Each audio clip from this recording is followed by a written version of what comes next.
Cillian Murphy had nowhere left to hide. 4 years after the curtain fell on one of television's most celebrated crime sagas, the Oscar-winning actor is back in the role that made him a household name, and this time, the stakes are not just personal, they are existential.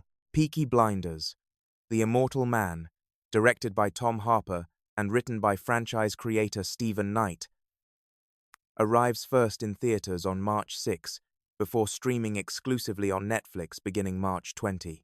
The film picks up in 1940, roughly a decade after the events of the television series, with Tommy Shelby no longer commanding the streets of Birmingham, but rather rotting away inside a remote English countryside mansion, accompanied only by his loyal comrade Johnny Dogs, played by Peaky Lee. Tommy is writing his memoirs, a self-imposed therapy he believes might finally quiet the war inside his head. It does not. The ghosts will not leave him. Tommy is still haunted by the death of his young daughter Ruby, and in the film's opening moments, one of its most startling revelations unfolds in a misty graveyard. Ruby is not the only person from his past whose death has silently destroyed him. Murphy conveys this devastation without a single spoken word. His graying temples, hollow stare, and the deliberate heaviness in his walk do the work that lesser actors would need a monologue to accomplish. Back in Birmingham, the world that Tommy tried to leave behind is combusting. German bombs have struck a British arms depot, and the Peaky Blinders' new leader, Duke Shelby, seizes the opportunity to raid it for weapons. Duke, now played by Barry Keoghan following his introduction in Season 6 as Conrad Khan's character, is Tommy's illegitimate firstborn son, a man who was raised among the Romani community after his mother Zelda's death and who never forgave his father for the abandonment. Keoghan plays Duke with a cool, coiled menace. Not another reckless Shelby by temperament, but something more unsettling, a man trying to build an empire while nursing a wound he will never fully name. It is Sophie Rundle's Ada Shelby, now a sitting member of Parliament, who pulls Tommy back into the fray. Ada confronts her brother and demands he return to Birmingham to rein in Duke before his recklessness costs Britain the war.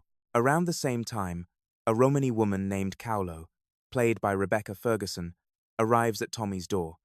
Cowlo is Duke's aunt, and she does not come bearing simple arguments. She employs the mystical practices of her community to channel the spirit of Zelda, who delivers a message to Tommy.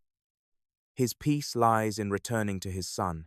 It is a scene that walks a tonal tightrope between the spiritual and the theatrical, and Ferguson navigates it with effortless authority. The threat at the center of the film is introduced through Tim Roth's character, a British traitor working in service of Nazi Germany. Roth's villain is clever in his approach to Duke. He positions himself as a father figure, the guiding hand that Tommy never was. His proposal is staggering in scale. Flood the United Kingdom with hundreds of millions in counterfeit currency printed by the Third Reich, collapse the economy, and hand Germany a bloodless financial victory in the middle of the war. Duke, hungry for power and starved for paternal validation, is dangerously close to saying yes. The film's standout set piece, a high-tension sequence staged with what Harper himself calls an overtly cinematic visual language, centers on whether Duke will commit fully to this treasonous deal, or whether the bloodline he shares with Tommy Shelby carries some inherited moral compass, strong enough to redirect him. Harper shoots it with the widescreen scope that the franchise's move from television to film clearly invited, layering the visuals with the series' signature sonic identity, crunching guitars, Nick Cave and the Bad Seeds' red right hand rumbling beneath the action, and the slow-motion image of Cillian Murphy walking into the fire one more time. Several familiar faces return to anchor the film's continuity with its source material. Stephen Graham reprises his role as Hayden Stagg, now a figure of influence in the city's docklands, and Ned Dennehy returns as Charlie Strong, Tommy's most devoted and uncomplicated ally. But with most of the Shelby family dead, the film leans into its new generation Keoghan and Ferguson to carry its emotional and narrative weight alongside Murphy. The film does not pretend to be a reboot. It functions precisely as other beloved franchise codas have before it. Deadwood's cinematic farewell, El Camino's closure of Walter White's world offering an ending that satisfies while cracking open a door to what comes next. Netflix has already greenlit a spin-off series set in the 1950s, and The Immortal Man is constructed with that future carefully in mind, laying its threads without sacrificing the integrity of what this chapter needs to be. What it needs to be, above everything else, is a meditation on a man searching for grace he may not deserve. Tommy Shelby has spent his entire life in service of two contradictory masters, himself and the people around him, and the film is honest about how destructive that duality has been. He is savage and noble in equal measure, a man who would burn a city down for one person and rebuild it for another. Murphy, in the close-up after close-up that Harper trusts him to sustain, makes all of that complexity visible without ever explaining it.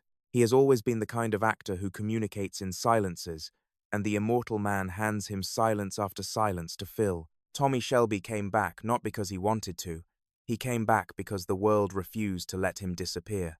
And in that refusal, that relentless pulling back toward consequence, there is something both tragic and electrifying about watching him answer the call one final time. Whether the immortal man marks the end of Tommy Shelby's story, or simply the closing of one brutal chapter before a new one begins, it makes a compelling case that this is a character worth following into whatever darkness comes next. The question now is, how far into that darkness are you willing to go? If this article got you fired up for Tommy Shelby's return, drop a comment below and let us know, are you Team Tommy or Team Duke? Like and subscribe so you never miss a breakdown, and share this with the Peaky Blinders fan in your life who still hasn't recovered from the Season 6 finale.